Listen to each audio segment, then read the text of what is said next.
In the vast expanse of ancient Greece, where myths and legends intertwined with the lives of mortals, there lived a man named Philoctetes. He was the son of a humble shepherd, Poias, and his wife, Demonassa, or Methene. Philoctetes was destined for greatness, though his path would be marked by immense suffering and the enduring spirit of a hero.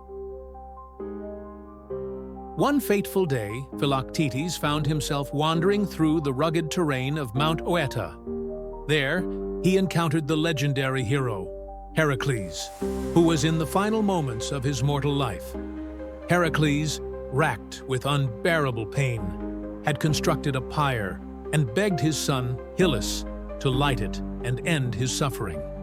But Hylas, overwhelmed by the weight of the task, hesitated. Among those present, only Philoctetes, moved by compassion and a sense of duty, stepped forward. He lit the pyre, granting Heracles the release he sought. In gratitude, Heracles gifted Philoctetes his mighty bow and arrows, weapons infused with deadly poison. With these weapons, Philoctetes rose to power, becoming the king of 4 cities in Thessaly. When the call to arms for the Trojan War echoed across Greece, Philoctetes answered, leading 7 ships to join the Greek forces. But the fates had other plans. While on the small island of Crisi, near Lemnos, a venomous snake struck Philoctetes' foot, inflicting a wound that festered with unbearable pain.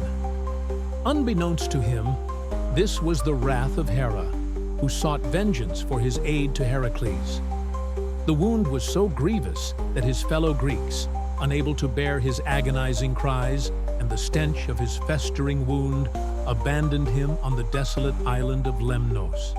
There, in a cave that opened to the sea, Philoctetes was left to fend for himself, his only companions being the bow and arrows of Heracles. For 10 long years, as the Trojan War raged on, he survived by hunting birds and wild animals, the poison-tipped arrows his only lifeline. As the war dragged on, a prophecy was revealed by the seer Helenus. Troy would not fall without the bow of Heracles, wielded by Philoctetes. Realizing their mistake, the Greeks sent Odysseus and Neoptolemus, the son of Achilles, to retrieve Philoctetes. They arrived on Lemnos, where Odysseus, knowing Philoctetes would blame him for his abandonment, devised a cunning plan. He convinced Neoptolemus to deceive Philoctetes, to gain his trust, and, at an opportune moment, steal the bow and arrows. Neoptolemus succeeded in his task, but as he witnessed the despair and heartbreak of Philoctetes, a pang of guilt struck him. The young warrior realized that dishonor would follow him if he took the bow through treachery. He returned the weapons to Philoctetes, confessing his deceit and begging for forgiveness.